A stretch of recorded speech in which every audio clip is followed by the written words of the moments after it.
We have Wufu Chen, who is the managing member and co-founder of Acorn Campus, Genesis Campus, and IDSoft Capital. And Mr. Chen is a renowned networking and serial entrepreneur who has, since 1989, invested successfully in communications companies. Mr. Chen founded more than a dozen high-tech companies, including Cascade Communications, where he was the founder and vice president of engineering. In 1994, he steered Cascade through its IPO and was instrumental in the company achieving over $10 billion in capitalization. After the acquisition of Aris Networks, he was vice president at Cisco, and where he led the integrated voice, data, and video access product development. And Mr. Chen has served as chairman and CEO of leading-edge startups such as Shasta Networks, which was acquired by Nortel, Ardent Communication, which was acquired by Cisco, and Aris Networks, which was acquired by Ascend. And he's been featured on the front page of Wall Street Journal and chosen as one of the top 10 entrepreneurs by Red Herring magazine. And Light Reading once called Wufu Chen the most influential person in optical networking. So Wufu received his MSEE from the University of Florida and a BSEE from National Taiwan University, and was in the doctoral program of computer science at UC Berkeley. He's actively involved in the development of portfolio companies and plays an important role in attracting deals as well as top talent to Acorn Campus and the portfolio companies. So thanks very much for coming along today. Thank you very much for the opportunity. So what were your first experiences as an entrepreneur? Yeah, well, it's such a long time ago. It's let's see, about almost 30 years ago. My first experience is really in one of the company I joined. I wasn't the founder of that company called Bytex, but I joined as the first employee, and then stayed there for 5 years before I really started my first company, which is called CEC, back in 1985. Oh, wow. And so was that, how far what did you learn from those very first experiences, and how did that then translate to what you did at Cascade? Well, certainly the first experience, it's certainly the most valuable one. When I started my first company called CEC, it's really, at that time, I was really a very technology-driven, really. I was thinking about, well, technology is the only thing counts. I was the VP of engineering in the previous company, so I definitely observed how product can be built better, and that's how I started a company called CEC to build a better product. But a better mousetrap doesn't really work that well.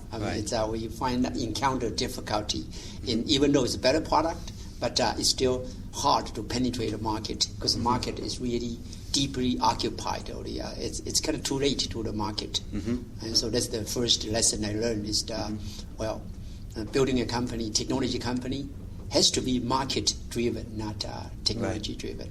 Yeah, interesting, because the last event we had here was a consultant was talking about how too many technology companies, they focus on technology milestones and not the commercial milestones. Right. And they need to do both together. And so often technology companies are not successful because they're not really gathering the business intelligence information that they need to successfully commercialize a product. Is that what happened? Yeah, definitely. Yeah. And so I guess, fortunately, the company was still sold for a good value for its technology, and investor was happy.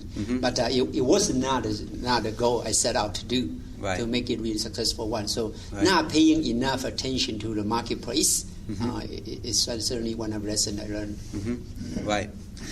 So what was the story of Cascade? What stage did you get involved there? Yeah, Cascade actually is the one I founded together with another great entrepreneur from India, called Dash Deshpande. And we started, clearly at the time I was looking for, we had to build a great team. And we partnered with Dash to build a marketing and engineering team. And then we go on to recruiting a very synergistic team. And targeting a really emerging market, which is the frame relay or in data networking. And so the company was successful, built, the product was delivered really with minimum amount of investment and being able to grow the market. And the company went IPO, as you know, in 3.5 years. 3.5 years from the initial... From the initial funding, right. About initial funding back then, which is about $4 million. I consider it's a big investment back then. Right. And so how did you get, let's look at the early stages of that. So you had this idea, you found the partner. Right. Where did that initial seed funding come from? The initial funding, actually, was through my experience with working with my first startup, Bytex and CEC. So we have some investor kind of like to work with us already. Right. And so we got funding from those investor of my original old companies, and and we team up with Dash, which has a marketing skill, and meanwhile recruit engineering team who worked with me in the past.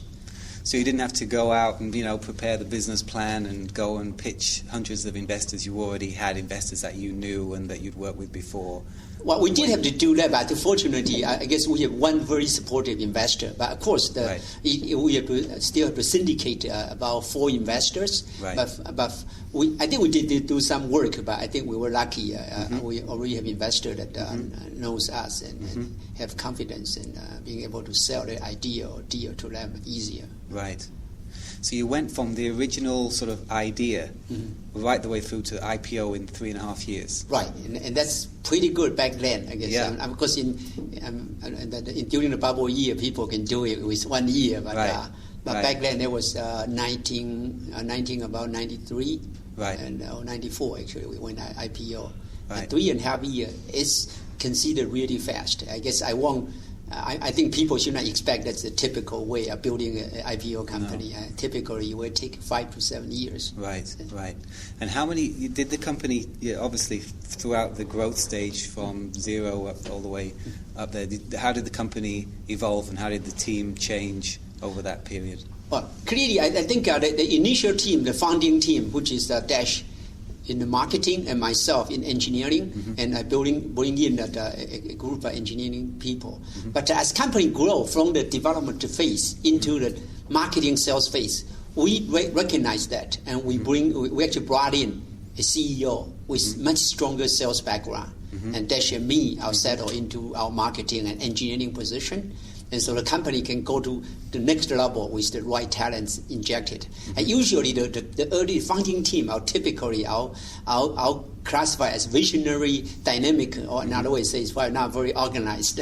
Right. And then but as companies start growing to the next phase, you need someone can running a bigger operation with better discipline, and so to provide more stability of the company. And of course, we're also looking for more skill set in selling the product, not just building the product. And so I guess as company evolve, you will find out a lot of time that founders really will migrate into the CTO or even another startup role and enable other management team come in and to bring the company to the next level. Yeah, we had a session here, a panel discussion with venture investors and people who have been through this process. And we tried to think of how many founders have actually gone on to become the CEO right the way through their IPO stage. And we ran out of names after Larry Ellison, Steve Jobs, and what was it? Bill Gates. Bill Gates, right. Who else was that? Who? Scott McNeely. Right. Okay. So very few people, and it's one of the questions that we get from entrepreneurs is, what stage should they look to bring in a career CEO, and how do they find them, and all those types of things. Right. I think that from beginning, I think it's important for entrepreneurs to have that in mind. It's not that I think, for example, sometimes it's not where the entrepreneur has ability to do it or not. It may be something that entrepreneur does not enjoy doing it. So I think the entrepreneur should kind of set with, I'm good at certain things, and then I would only carry the company to that point, and open-minded, allowing allowing the company to bring in a more seasoned professional. Of course, people seeing failures by bringing in professional, but that doesn't mean that we should not do it. I mean, it's just that you just not bring the right person in. Doesn't mean that you don't have to bring the person in. Right. When did you know that the company was headed towards IPO? Was that something that you knew right from the beginning, or was that something that your investors were pushing for? No, I think building a company, because people actually, I got some reputation back then about I'm building a company for sale, and only because I have quite a few companies were acquired, and then. But people thinking about, well, if you build a company for long-term, IPO is the goal. And clearly, when the company started, that's really the only thinking in my mind is how you create value and how you creating a sustainable value and for the company. Whether it's IPO acquisition, it's really a more a decision as it comes. Because if company does not have a sustaining value, whether it's IPO or being acquired, you won't be able to extract much value out of it. Right. So I think even though quite a few of my company end up being acquired, and that was the best interest of shareholders, but it is clear when I start a company, I must see this company has a long-term value that could sustain whether it's acquired or not. Okay, great. So after Cascade, what happened after the IPO? Did you how long did you stay with the company? After IPO, I guess I only stayed there for a year because then I started running the engineering team, about several hundred people, and that's not my biggest interest. I start dealing with the statistics and people issues. So I make it clear that I'm going to leave to start another company. So after a year, I started another company called Ardent. Aries Networks, which was end up acquired by the company that started Cascade. In fact, because Cascade later on was acquired by Ascend. That's why it was end up being acquired by Ascend. Yeah.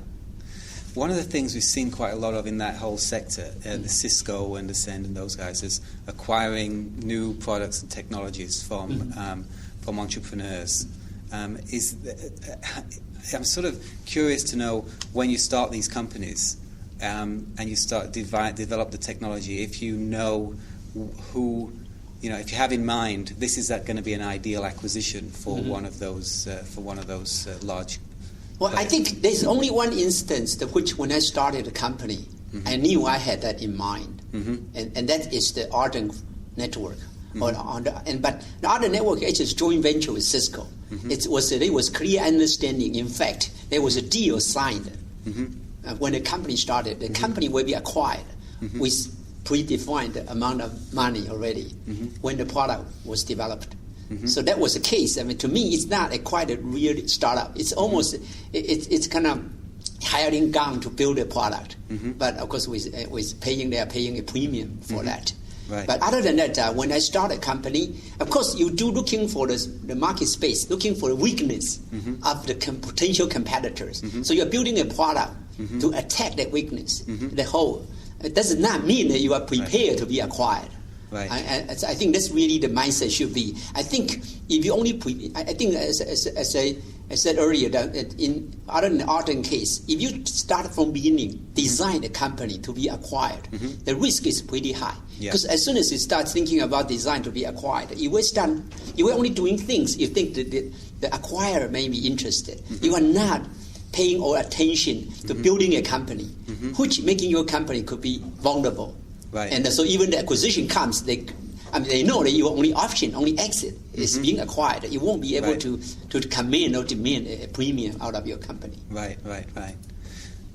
So you don't necessarily, in those situations, think about building the company in a way that is easily digestible by a large corporation. For example, a large corporation may not want to hire a lot of high-level management people. They want the product, the technology, some of the sales people. I understand, but I guess it's the dilemma. If you do that, you may not get much more value. Right. But if you're building the full company, if you have a good product, and they still will try to absorb it, and of course they will take care about the management issue later. But in my experience, you really have to thinking about you are building a long-lasting company. In any cases. Right. So the acquisitions that you did with with Cisco and with Ascend. How did they come about? Did you approach them? Did they approach you? Well, I think in most, clearly for Cisco, it was structured from day one. The Ardent was structured day one, and we actually, Cisco invested in the company. For all other cases, it's all approached. It's the same game. If you approach them for acquisition, clearly you must be in a weak position. You are looking for exit. So I think, in all other cases, that we have been approached. Of acquisition. Of course, once we have been approached and we think we are interested to move forward, then we will explore other opportunities. Then we'll go pursue and discuss with other potential acquirers. But we were not initiate the first one. Did you have any business development sort of relationships with these companies before then, or were you just competing with them? We do as a startup. The strength of startup in early on is really you're building a product in a faster speed. But weakness of startup is that you don't have established a reputation, you don't establish a channel. So one of the things we do in early stage is try to partner with larger corporation, and we don't see them as competitor. The way we think, if we have a much stronger product, we think they want our product, and so we consider them as our channel. So we try to work with them, of course, carefully, and then over the relationship, they will get to know us better. And if we believe we have better product, and also they believe so, then they would be interested in acquiring the company instead of helping the company to build, instead of helping building another competitor, I guess. Right. Yeah. When you're doing that, is there a danger that these companies could try and structure a deal where they sort of take an exclusive right to the technology, and then you don't have anything of any value? That's the game, is that you don't work with one company. But I think it all comes down to how strong your product position is. Because if you don't have any leverage, and you don't have much option. But if you really have a strong product, then more than one company will be interested. So with that, it will enable you to structure a non-exclusive deals. And so far, that's the case we did in the past, that to always make sure you structure a non-exclusive deals, so that the company value will not be totally controlled or destiny controlled by the other company. Right. So have all these companies been successful? I mean, one of the things that we find in Silicon Valley is that a lot of entrepreneurs have learned a lot from their failures rather than from their successes. Have you been involved with companies that have not succeeded? Are you kidding? Still looking for one? No, not really. Well, I guess certainly the macro environments changed in year 2000, which that the technology bubble bursted, and that created a huge impact to the entire high-tech industry. And certainly we see, we had casualty during that time. From the casualty, as I see, certainly learned about where the market can always shift unexpected. Right. So and so with that, the business plan has to be building enough enough flexibility to be able to move and change with the market. And that's one. I guess that's probably the biggest lesson we learned. And about the market all of a sudden just came down with no warning, and that's the situation we have. And we have other cases as part of that. It's become the team. The synergy of the team start falling apart, and when the bad time comes. And that's also something we have to be careful about, building a team that which can work together, whether in good time or as well as in bad times. So, but at that point, you were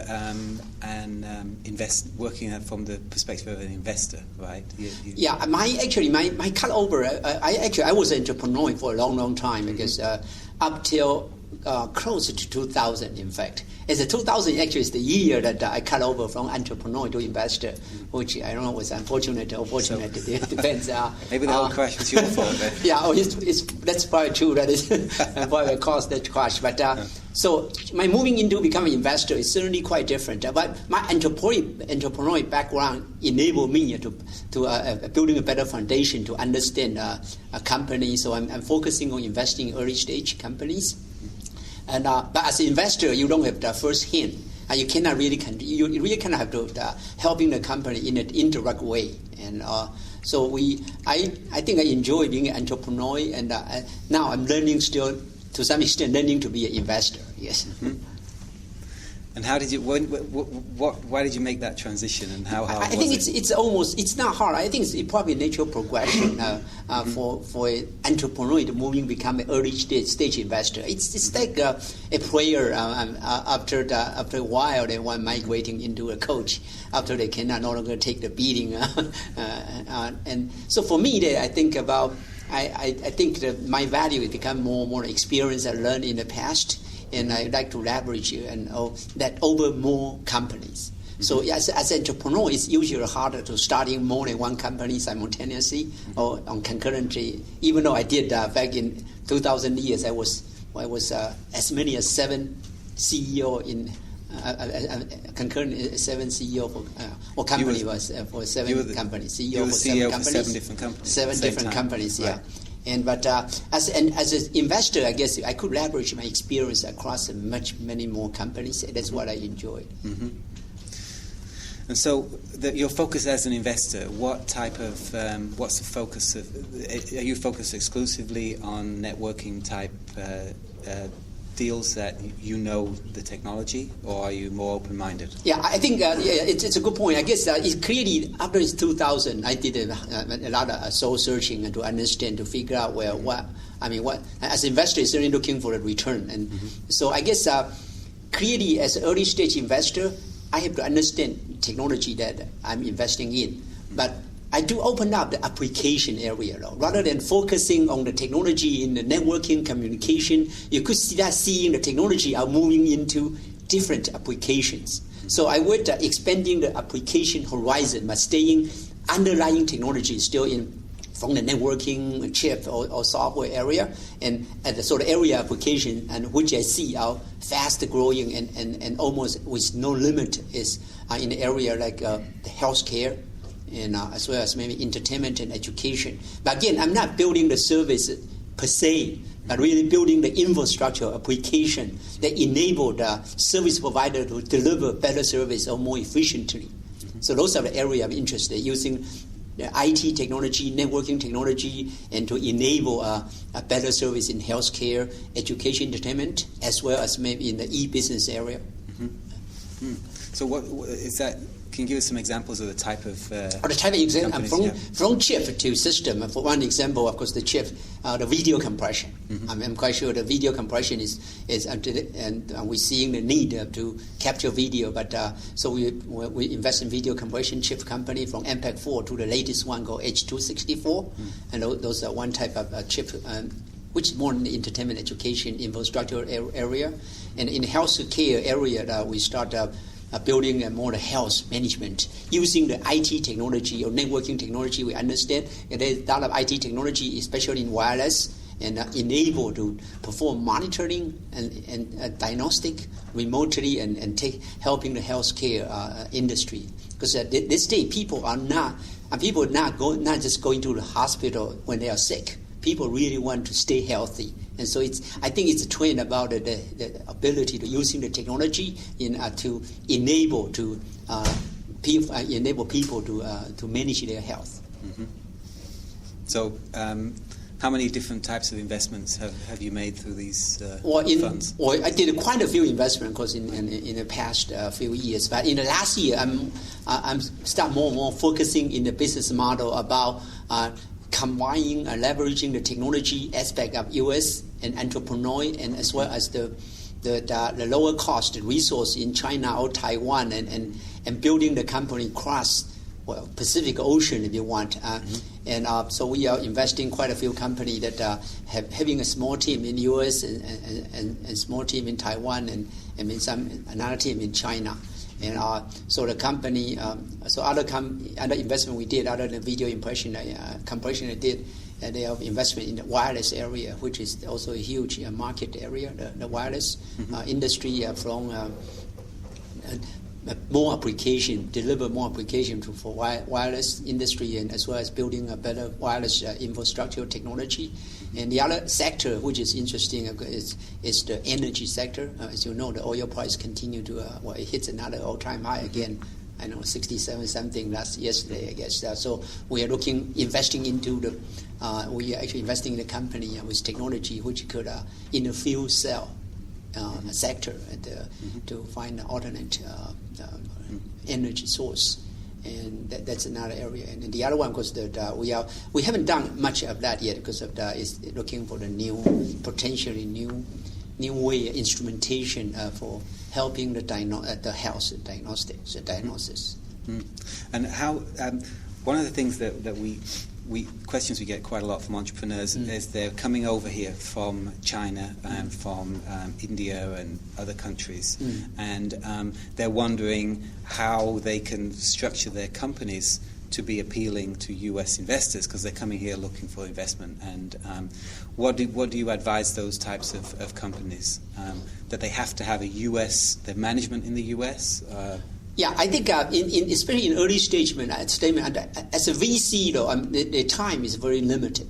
And I guess so they cannot take care of investment too far away. They cannot making investment, and they don't have certain visibility or control. So clearly, a VC wants to invest in a company that they could go to board meeting within a couple hour reach, right? And so they could take care of them, and at least they can feel responsible for the investment. So I think for overseas people or the overseas company looking for investment in Silicon Valley or in U.S. in general, they should have to set up an office in U.S. And I guess the U.S. Which hopefully, though, most of the high-tech startup, they need to set up an office in U.S. anyway. I think because the U.S. still, especially Silicon Valley, is where the technology innovation center, a lot of talents which you won't be able to find in other places. Even though I guess Asia, they do have less expensive engineering resource, but they don't have all the talents that enterprise or a startup demands. So I think the best way is to set up an office in Silicon Valley, which of course, you define the function of the office. Doesn't mean setting up an office just for the investors. And I think without that, it's harder to attract investment from investor in U.S. Of course, there are U.S. investors. I'll start branching out, setting up offices in Asia these days. Then that will enable those local people to access to those capital easier. So they need really the management team that's going to be liaising with the investors needs to be here in Silicon Valley, or the center of gravity here in Silicon Valley.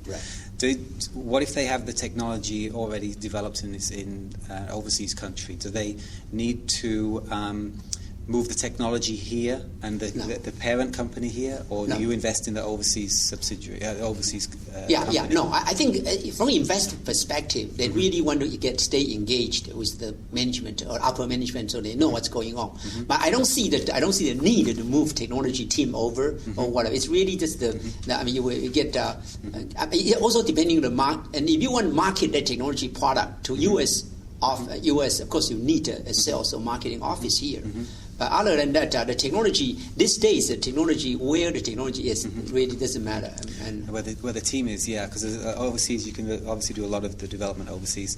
How about the legal infrastructure? There are some questions that entrepreneurs have of, do they need to create a U.S. corporation and then move the ownership of the intellectual property into that U.S. corporation and then get the funding from the U.S. investors in the corporation, or would you, as an investor, consider investing in an overseas company that has the technology owned, the IP owned overseas? Right now a lot of cross-border deals are actually structured in such a way now is that the holding company, a lot of time it's offshore, like Cayman Island, offshore entity, and then those entity then with subsidiary in the U.S. or even China or Taiwan or India or whatever that is, and a different entity where it's a fully owned subsidiary of this Cayman entity. So each sub-entity can own whatever the technology. It doesn't matter because the entity they end up being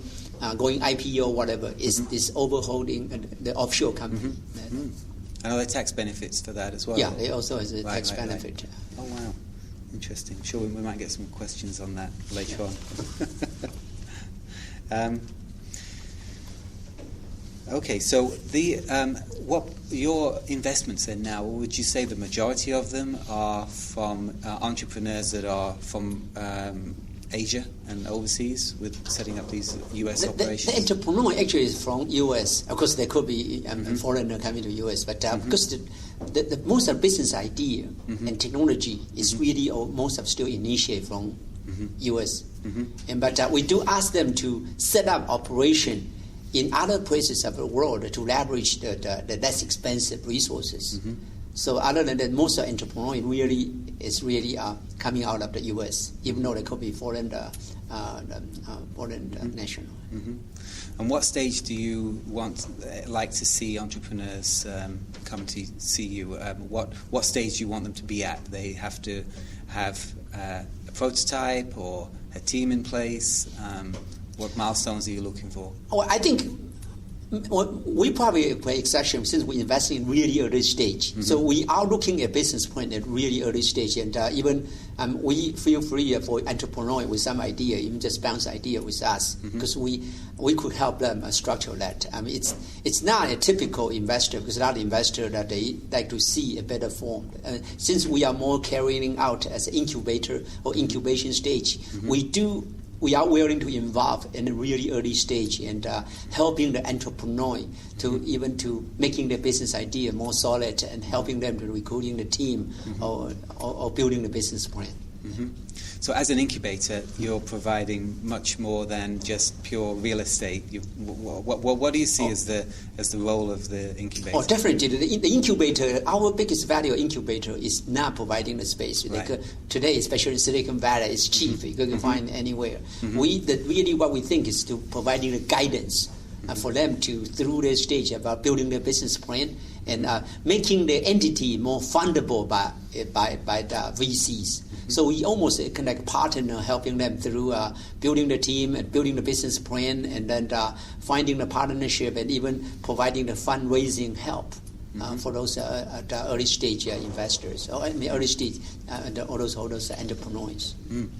So you would you take the entrepreneur with a basic idea, help them structure their business plan, their business, provide seed funding, Right. and would that be a Series A funding or would that? It depends, I guess. I think we do take differences. A lot of times it's Series A funding because we do work with them for a while, and then before providing the funding, and then they could last. Because especially these days, because the funding is much harder to get these days. So we want to make sure that we'll make sure that after we funded this company, it will reach to a good milestone that can increase the value of enterprise. So when we go out and raise another round of funding, the enterprise value is appreciated. And so then you take them out to the other VCs and raise Series B and C rounds. Right. And do you have other VCs that you know well, that you often take companies to? Well, through my entrepreneurial experience, I work with many VCs in Silicon Valley or Sand Hill Road. I guess most of the VC I work with in the past. Yeah, so I think based on the nature of the deal, based on my understanding about those VCs, then we'll take different deals to different VCs for future fundings. Right. So, what can you tell us about how you structure the deals with the entrepreneurs and what stage how are they? What an entrepreneur should expect if they come for funding at an early stage, in this sort of very early stage that you get involved? Yeah, the structure of funding, I guess it's all probably laid out in a so-called term sheet. And the term sheet, there are a couple of components which are important. I'm quite sure the entrepreneurs are also sensitive about. The first one is the valuation of the company. And so in the term sheet, we lay out about how much we are investing. So that's the capital injection into the new entity. And then, of course, the share price. And then with those two entities, it will reflect the ownership of the founder will get, and also the investor will get. But typical example, in the early stage, investment, a typical investment is allow that company to go to a milestone, probably either the product gets through the beta phase, and then so enable to get through the so-called technology risk phase. And so we will figure out how much funding we're required for the phase. So being able to go out to raise the next round of funding. But based on experience, typically with that, the company or the investor probably usually own roughly about half of the company, and the company will retain half of the company during the phase. The founders, right? Yeah, the founders, we retain about half of the funding. And then, of course, the investor putting money is called the preferred shares. They would typically require or request for certain rights beyond a common shares, which the founders own. And those rights are the most important one. I really want is the liquidation preference. Liquidation, which is saying, well, if company has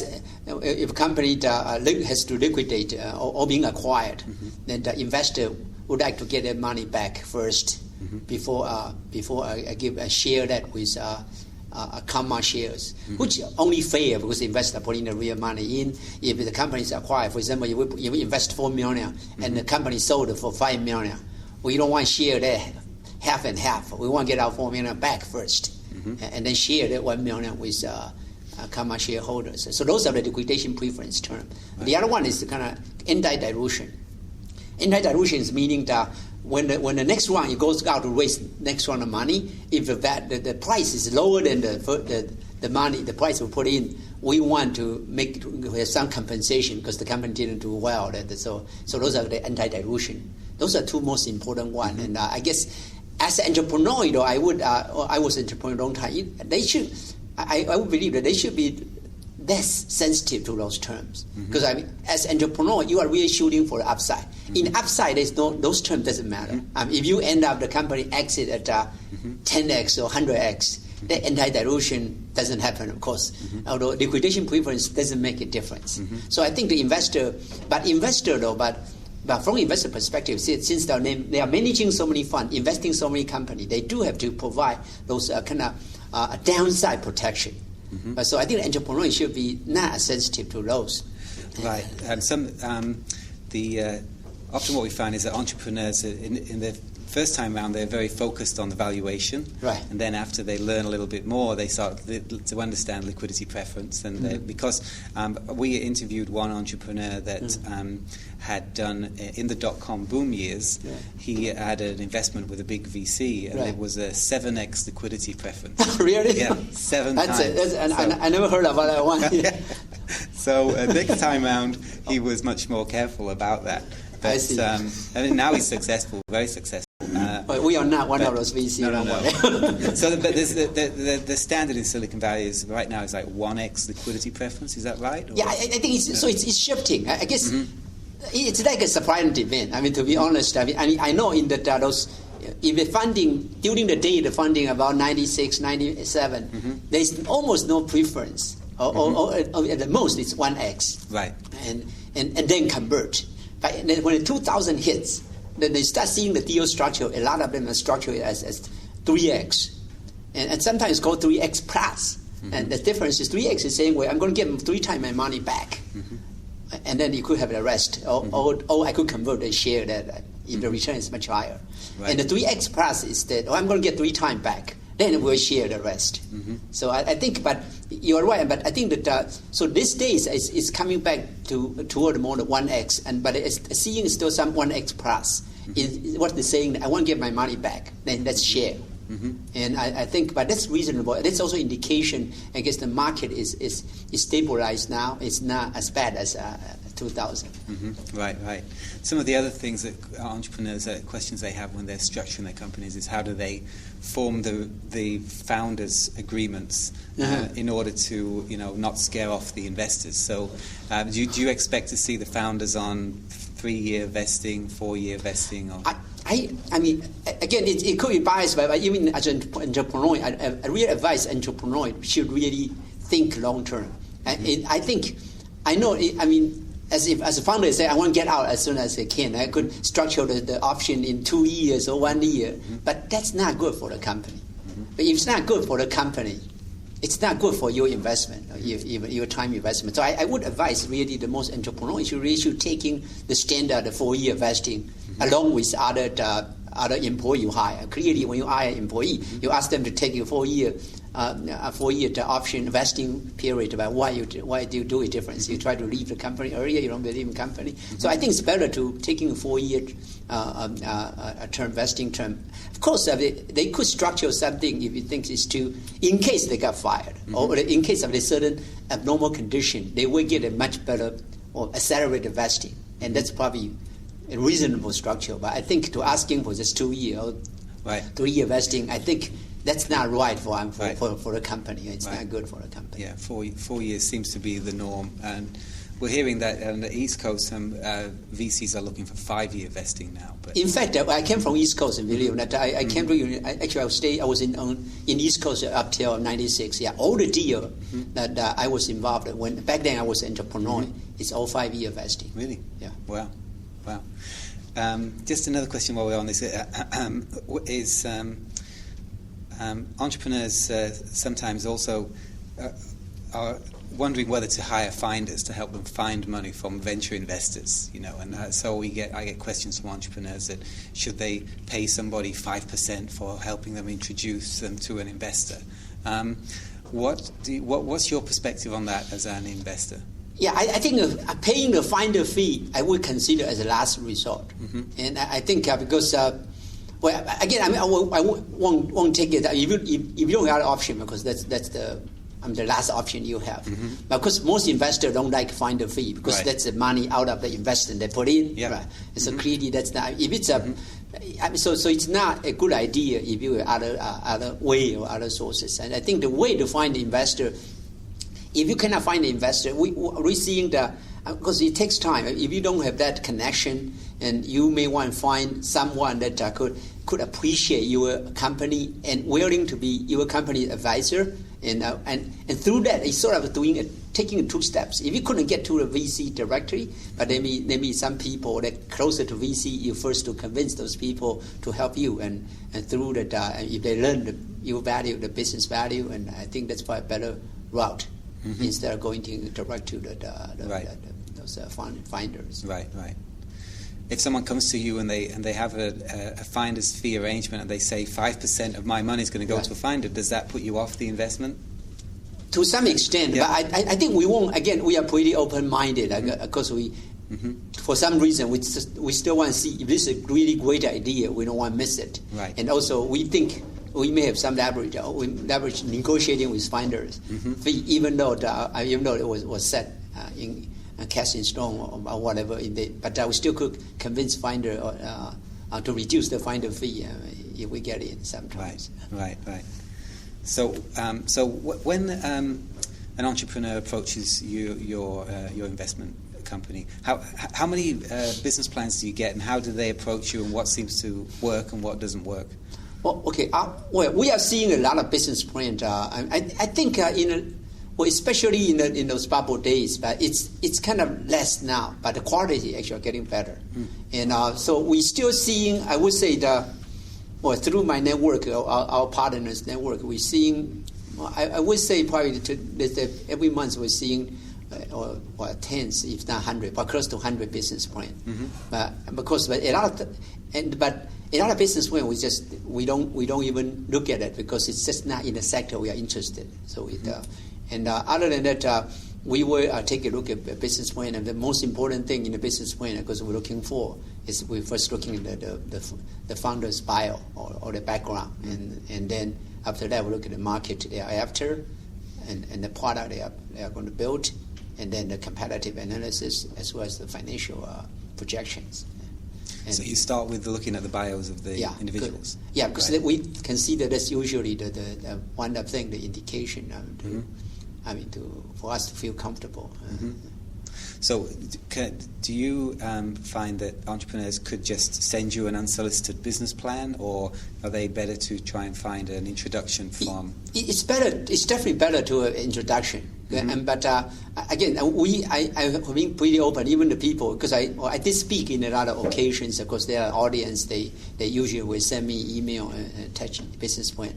I still at least to take a quick look and to see one follow up. But clearly, through introduction, you will get a better exposed and or better initial impression, and I think has better chance to getting to coming in to make a presentation.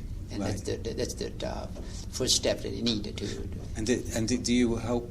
Let's try and can we step through the sort of the process that you go through in funding these companies? Okay, and what entrepreneurs can the expect? process of funding a company is pretty simple. It's a fund usually is a number of partners, and a deal usually has to be championed by one of the partner, meaning the partner would perform initial screening and talking to those investors, not investors, entrepreneurs, and then we listen to the pitch, and if he feels this probably deserve the next level of a detailed due diligence, then this partner will propose in the partner meeting to go to the next level of full due diligence, because that due diligence will end up consume more resources. So there's a step saying, well, yeah, this deal worth to take to spend those resources to take a closer look.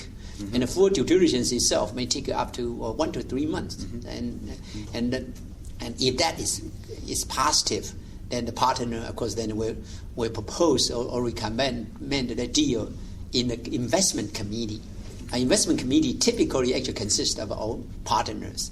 Even though it's a partnership, in theory the majority agree, then we will do the deal. But in a real partnership, they really want to make sure everyone will agree.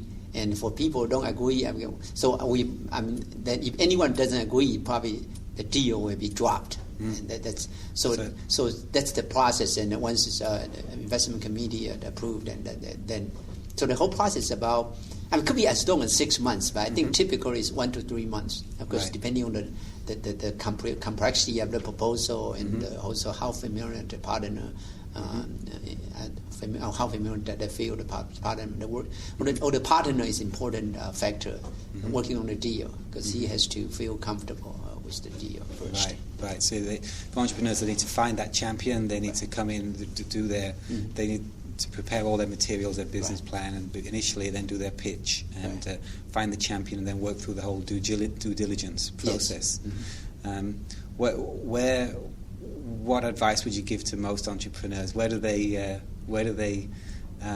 make mistakes? I think a lot of entrepreneurs are making mistakes. I mean, making presentation, even though it usually is a 1 hour presentation, but impression is important, and partner. A lot of those partners, they're looking at so many deals. A lot of time, attention span is really short. But a lot of the entrepreneurs probably has still, it's kind of overstating their business value. Because of course, as an entrepreneur, as investor, they usually have a lot of knowledge, information about those market information or whatever. I guess so. Entrepreneur probably has to be careful about not overstating their business value. Otherwise, you're losing credibility, and once you lose their credibility, it's harder to for investor or partner or to believe in. So that's one thing I see happen a lot. And also, of course, a lot of entrepreneurs tend to technology driven, just like I was before. So typically too much focus on the technology rather than business value. But most partners may not know those technology in detail, or may not have interest to understand in detail. So I think the entrepreneur has to learn a better way of can articulate their business value, and rather than focus on the technology value or the strengths. And so identifying the market, sizing the market. And then, and also certainly to understand, because technology has no value without the right market supporting that product. Technology is valuable also, it's only as a barrier entry for creating a good product. So it really should, entrepreneur, when presenting to investors, really should more focus on the business value, the marketplace, and the competitive advantage. And because we're seeing a lot of entrepreneurs, they think they have best technology, building the best product, but they has really little knowledge of competition. But that's really risky. If you don't know who you are competing against, how do you know you have a better proposal? And that's usually competitive information is hard to get, because especially for entrepreneurs, I understand. I mean, maybe if you're lucky, you could do this market research, but sometimes so expensive they cannot afford it. And then, since they are not if they don't have those other channels to knowing who are starting those companies in that space, they may not know about the competition well. But a lot of time, investors actually know the competition better, because we're listening to so many pitches about building the product. But on the other hand, we are demanding if the entrepreneur doesn't spend effort to understand that their proposal has no base for it, right? Because if you say, well, if you ask any competition, no, we are the best one, we are the only one. And that cannot be true. And if it's true, you have to question the value of the business, why nobody is interested. Yeah, we have a seminar coming up on business intelligence for high technology ventures, and we're inviting venture investors as well as entrepreneurs, because this issue, it's becoming increasingly difficult to track your competitors when your competitors may be in different parts of the world, and there's so much development activity going on. So we have a whole session on that, and it's interesting to get your perspective. Yeah, that's by far the most difficult one. And I went through my experience when I was doing the startup back in 90s. And because the venture community are limited, the startup company are limited. So back then I would say I almost know, plus our investor know all the competitor in this space. Doesn't mean we don't have competitors, but we know who are our competitors. So we could position ourselves in such a way and can create value, and we know our strategy. We know how the strategy will work because we know how our competitor are doing. But in year 2000, that's exactly what I was worried. And there are so many startups. There's no way you could know your competitor. As soon as I know 10 competitors, tomorrow there's another 5 showing up. So and that's one of the business. And it's a horrible environment to do startup back then. But this day, as you know, it's globalized now. The startup happens here in Asia, in Europe. How you tracking those? But I think it's important because right now the fact I'm spending half time in Silicon Valley, half time Asia, is to also partially try to get into those community, knowing the activity, and hopefully we have better intelligence knowing who is doing what. Because I still have a little more knowledge in Europe, but hope at least getting a better knowledge about what's going on in Asia and Taiwan, Greater China, and U.S. and provide us a better information to make decision in making investment, and also guiding our portfolio company to come up with strategy that has better chance of winning. Right. How important is demonstrating that the company is generating momentum in the marketplace? Customer wins, positive press, those types of things. How influential is that on the investors? Yeah. I think it's also somewhat depending on the type of company. I mean, there are some type of company that are going after. I think going after the so-called consumer, the perception is much important than reality. But I think for people call it B2B business or selling to a business, it's probably reality is more important than perception. Because you only limited customer. Those customers are intelligent. They were making buys based on their decision, not based on what you tell them. Right. So I guess but this day though, and in my past history of a startup, I usually building product for business. So I think it's a little simpler to sell product. And so for those companies to building their momentum, it's important not for selling to a customer. Probably more important for if you go to IPO, selling the stock to the public. Right. But these days, a lot of business become more B2C now, to consumer.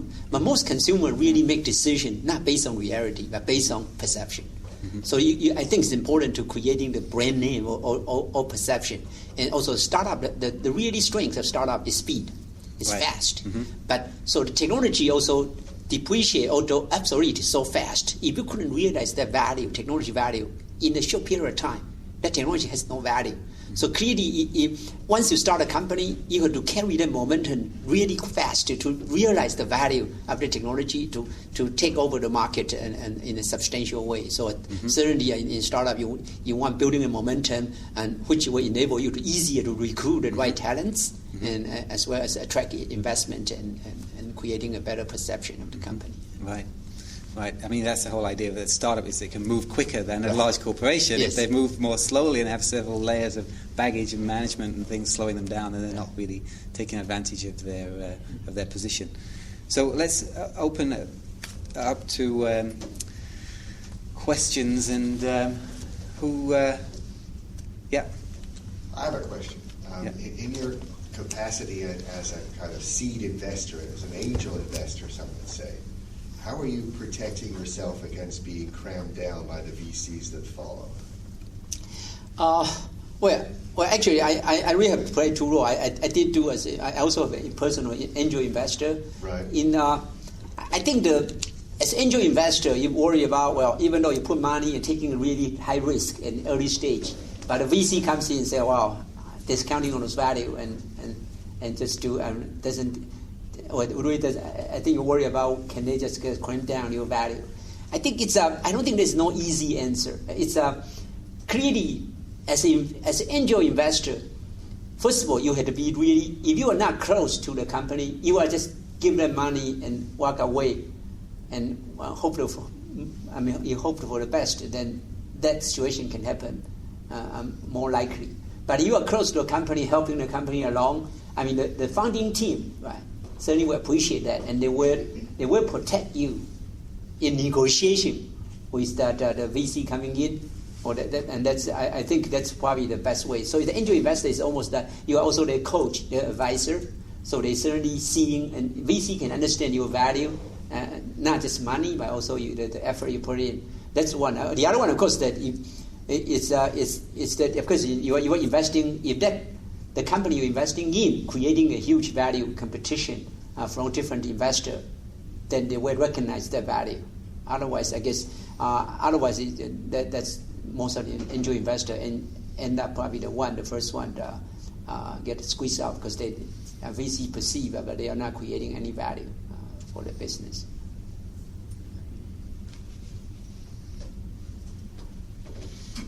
Yes. I have a question regarding I think you set up an incubator. Incubator, yeah. So I would like to know, so for example, for the past year, you mentioned that there are a lot of companies being founded for the cross Pacific Ocean. So I just want to get some general idea about what they are kind of doing. Is this they particularly focus on the foreign market, or they kind of only leveraging their maybe the low-cost engineering resource, or both? Yeah, I think the different cases definitely different. I think most of them actually, I think in year 2000, a lot of company, because getting harder to get funding, so they try to reduce the cost of operation. So they move the company or the operation to offshore to reduce the cost. They're not necessarily focusing the market there. But I think recently, as you know, that the China market is growing up. So they start seeing that try to take advantage of both now, and which has become more valuable. And that's why also I believe now to setting up a global company with operation here as well as in Asia, you cannot only access, or you really you cannot only access to the low cost resources as well as you can access to the market, and which is why I think we're seeing quite a few companies now. Initially, they are designing a product looking at the global market, but initially they could try to penetrate like China market, because in China market it's not a stable market. It's actually very easier the cost is lower to penetrate, and then once they establish the layer down, they were taking the technology back into US and going up to the market here. So I do seeing most of the company are set up today. They are usually try to do both to reduce the cost of operation by using the resource wherever the most affordable, and then meanwhile also aiming at the market in other places as an initial market.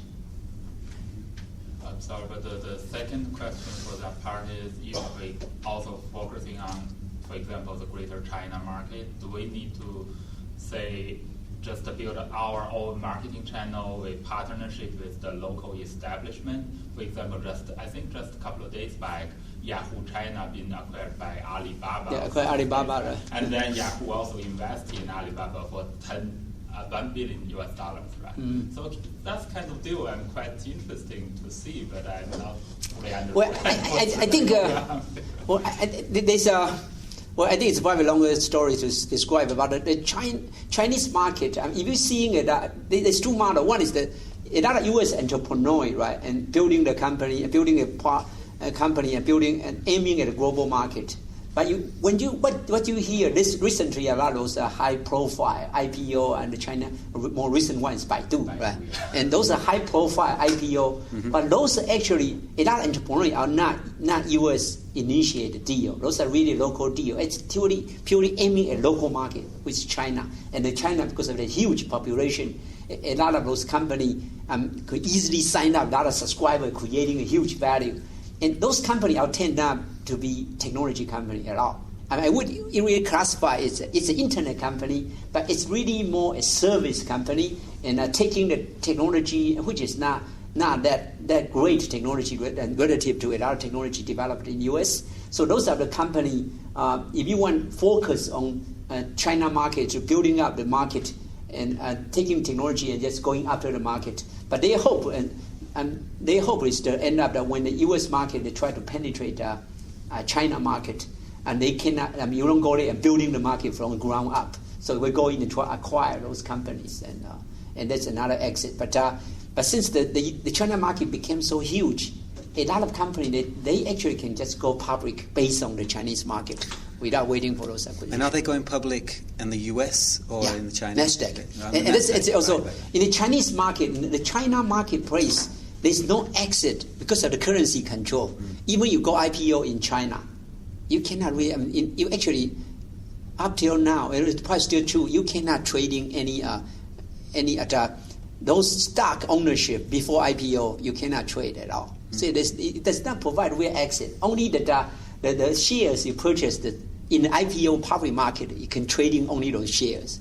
So the IPO in China does not provide real exit. And that's why for those company looking for exit liquidity, they all go out to do IPO in Nasdaq. And that is quite different from in Taiwan.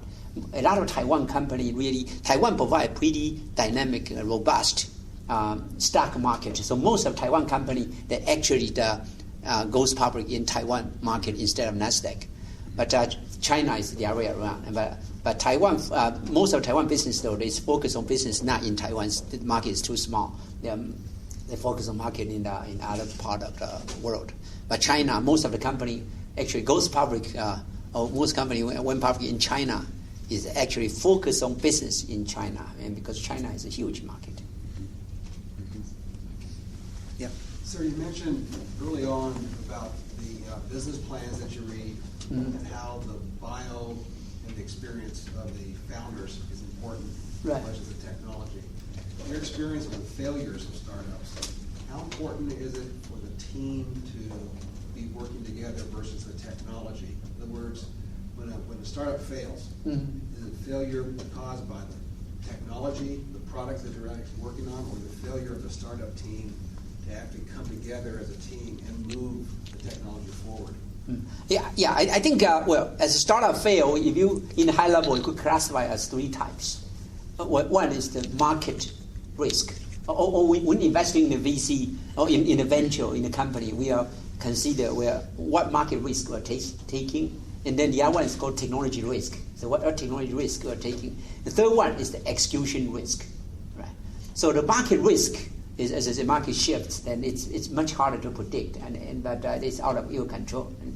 And the technology risk, most of VC actually technology risk. Most of VC investing are not taking that much technology risk, except in those bubble days. Then you start seeing a lot of professors coming out and forming company here and there. So you know they are taking the technology risk now. But otherwise, most VC, as I said, incubator really helping those companies moving along to get to close to beta or alpha. And in that time, so for those situations, the technology risk is pretty minimal. But execution risk become the real. It's always the.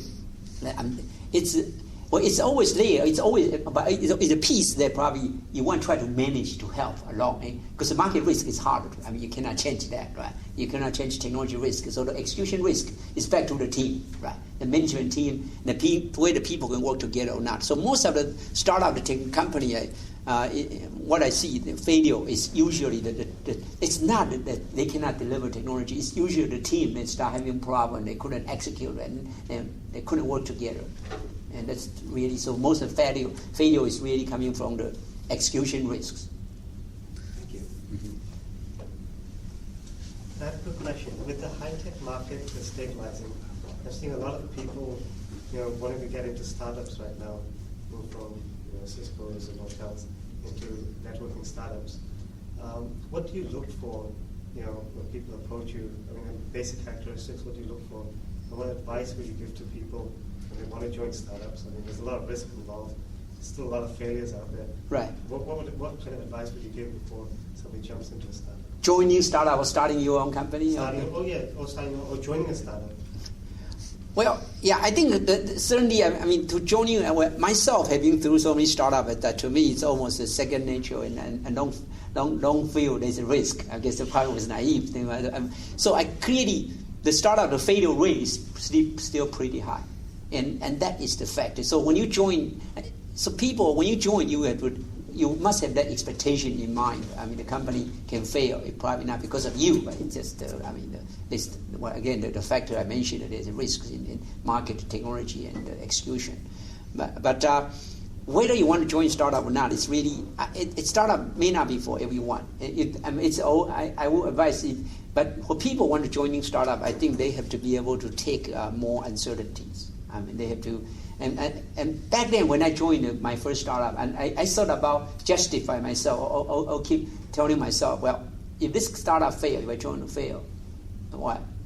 Because during startup phase, that you work really hard. I think I learned more. So you're saying, well, I did not lose anything because I'm getting more experience. Even though if they fail, I should be able to find another job because I'm more experienced. If I couldn't, it's my problem. I didn't learn as well. So I kind of justify myself to go to a startup and enjoy that. But for people like to, if they don't like to take those uncertainty, then they probably should not join. But my feeling is that, for the earlier you started, I guess the more opportunity chances you have. It doesn't mean you will succeed the first time, but if you are more determined and it's basically you want to do it and you are capable of doing it, and with persistence and with, of course, some luck, and then the probability of it being successful once it gets higher. I think, I don't know, it depends. I guess if you're looking back about most people that in the past 10 or 20 years that and statistically when venture to come out and jump into a startup, I think at the end, average out, I think they end up probably happier, or probably also financially probably doing better. And financial return is just one factor. The question that do you feel happy? I would believe overall the people stay behind versus people willing to take risk, and over a period of maybe 20 or 30 years, they end up probably do better, and feel that they accomplish more, and most likely also better rewarded financially. They need to be prepared for the downside, though, as well, and the struggle and the perseverance. Ruth? How do you identify and track your competitors? That's one of the most difficult part, because if it's a public company, I'm quite sure you could find that. Because once we invest in the company, of course, we're asking the company to continue collect intelligence and do that. The competitor in a private company is most of it through our network. And that's one of the reasons that we only investing in this domain or the sector that we know. And which means that we know a lot of people already. And for example, in the networking sector, it's very hard. It's hard for someone that's not in the sector to know what's going on. But for me, because my friend telling me every day, whenever they start up, I probably hear that almost every day. So it's not hard for us to know all those competitors. So it's basically through our grapevines, and we are knowing those people, and we know the sector. But otherwise, for outsider, the other channel is you go to the research firm and to do that. But even the research firm, I guess, they provided limited. They don't cover about really just those tiny ones. So I think, and that's probably one of the kind of unfair advantage of us having in this industry for a long time, which is true for any industry, I guess. How about internal research programs within larger companies? Yeah, but back to that, you could do an internal research program, but the question is how do they know where they are? And the problem is just that if you don't know where they are, you don't know even know where to research. I think, for example, we do hire some intern or whatever during the summer to help us to do those competitive analysis. But But one of the things, we tell them what are the company, where they go to contact those companies. Otherwise, for example, you created a company that was bought up by Cisco. If you were to create, you had another idea that you wanted to develop and you started another startup, how would you know that Cisco wasn't internally trying to develop that same program? Oh, but why I'm in Cisco, we know that, because we know all the program going on in Cisco. But you're saying that once we get out of Cisco? Yes. Well, then, of course, we have a lot of friends still inside Cisco. Yeah, and that's, in fact, it's all those relationships that you know. And then another very related issue is theoretically there might exist a tension between companies wanting to get the idea out of what they're doing because they want to create buzz and they want everyone to know what they're doing to try and attract investors and customers and everything. Yeah. On the other hand, they might want to keep what they're doing a secret because they don't want anyone else to try and somehow block what they're doing. In reality, do you see that tension ever? Oh yeah, actually that's always a discussion about. So that's why we're seeing about in the startup website, right? If you go to a startup website, and they set that website really for the purpose of recruiting. And if you go to a startup website, it's really very sketchy in terms about technology. But on the other hand, they try to amplify whatever they could. I know that's definitely a dilemma that every startup company faces, because you don't want. It's sort of about you don't want that people know too early. Right, and too early, so you create more competitor, or they start knowing that your strategy, and they could find way to defeat you. But meanwhile, I mean, as you say, that the company has to find a way to recruit the talents and investment. So I think it's a dilemma. But back again, it's something that you cannot. It's really the unfair advantage is the people in the industry. If you are in the domain industry, you could recruit people without going through the process, and you could attract investors without going through the process. But so I think unfortunately that's the nature of this business. It's that if you're inside the circle, it's easier to create that. But if not, it's going to be much harder. Doesn't mean you won't make. I wasn't in the circle initially, but it took me long time, unfortunately, and with some luck, get into that. But for outside of other people, you just have to find your connection, and you find connection, and it takes more time and to get to that stage. And do you ever hear about some like a plan that someone has or a startup where they're developing a technology and you decide that you want to preempt them? So you say, well, that's a great idea and that's going to change things in this area. I'm going to try and do this first. Does that ever happen? Not really. I mean, as an investor, not. Because as an investor, it's more. I mean, as an entrepreneur, if I hear some other people has a good idea, I might think, well, I may have a better idea, I want to do it. Mm-hmm. But as an investor, typically, we are investing in a great team, and we don't want to try to create that idea because it's too much effort. So a lot of entrepreneurs worry about investors stealing their idea. Most investors won't steal their idea, but I won't say there's possibility investor may pass the information to other entrepreneurs, and that could happen through that path. But investors are in the process of investing in great company, not creating the company themselves. One of the questions we often get from entrepreneurs is, should they ask investors to sign NDAs? Well, you could, but no investor will do that because it's just the nature of the investor. The fact you're talking to so many people, it's create a huge liability on the investor side. So it's become. So I guess I can say that now you have to know the investor. You have to bet on whether the ethical investor, but they really cannot sign that because they create. It's become very hard for them to do business. Mm-hmm. So what happens when they come along and they for the presentation they ask you to sign the NDA? You say no, and then. Well, typical investor will tell you, well, you just tell me the part that you don't need us to sign NDA for. Mm-hmm. Right. Like we're in wireless.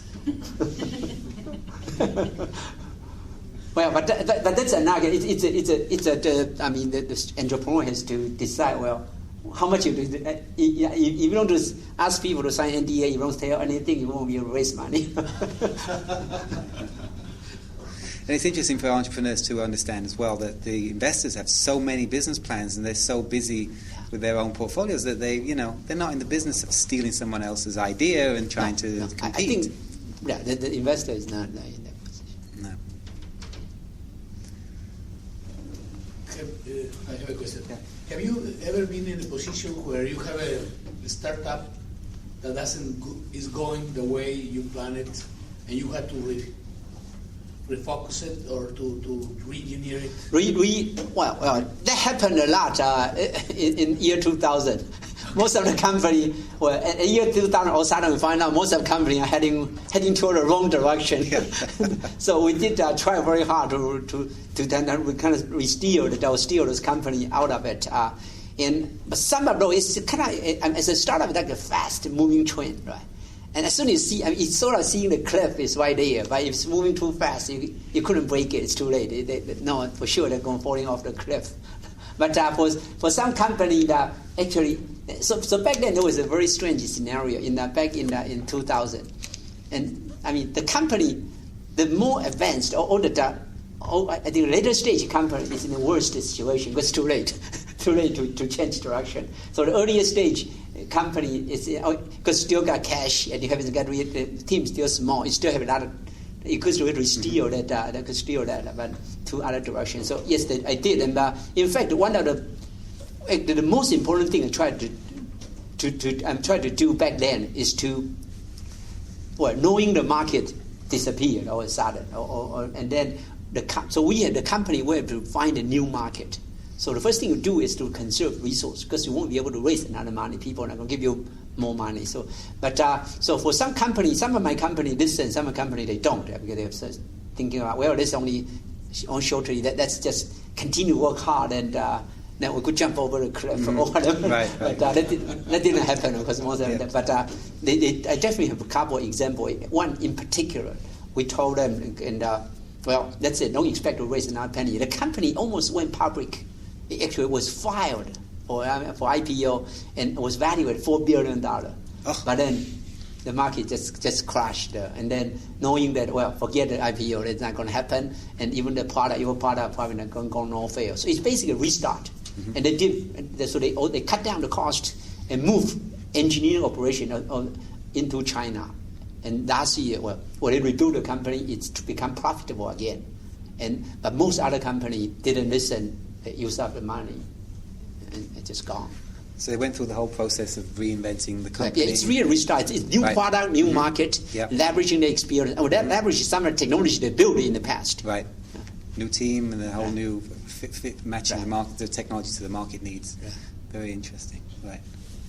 It's a long time ago now, but do you remember how you learned to be market-driven rather than technology-driven? Well, it was my very first company. I don't know if I'll mention that. My first startup is my CEC, and I was the VP of engineering in the previous company, so I definitely know how the product was built, because that was a lousy way of building it. I had a much better way of building the product, and I could build it better and cheaper. So I started a company called CEC, Communication Equipment Corporation, back in Boston area. So I built a product, and it's for sure it's better, but still nobody interested because those companies, even though it's less expensive, but in certain sector of market, it's just a little more less expensive. Doesn't really change. I mean, because there's other parameter. I mean, they want to see how stable the product or it is company going around next year, and then also some of the cost is not in the product. It's in bigger cost is managing the product and things around it. So the customer looking at overall cost. They are not looking at your product cost. And there's a lot of entrepreneur that's also my thinking about it. A lot of entrepreneur thinking about they are building. They always sitting in the whatever they do is the center of universe. The rest of the world, we're creating the rest of the world to fit that piece. But it's not the case. You really have to think about, you are just building a little puzzle to fit into this huge picture. Mm-hmm. So I think, and that was the reason I said, better technology doesn't work. I have to know the market and knowing the market and what customer really want. And what our product is not the most important one, but you just have to try to figure out a way to realize your value in this huge universe. Okay. Thank you. Perfect. We should have you speaking on our business intelligence seminar coming up. This is perfect. Okay. Well, I think that's about it. Unless there's any other last questions. I'd like to say thank you very much, Wufu Chen, and thanks very much for speaking to us, and good luck with all your new ventures. Okay, thank you. Thanks. Very much.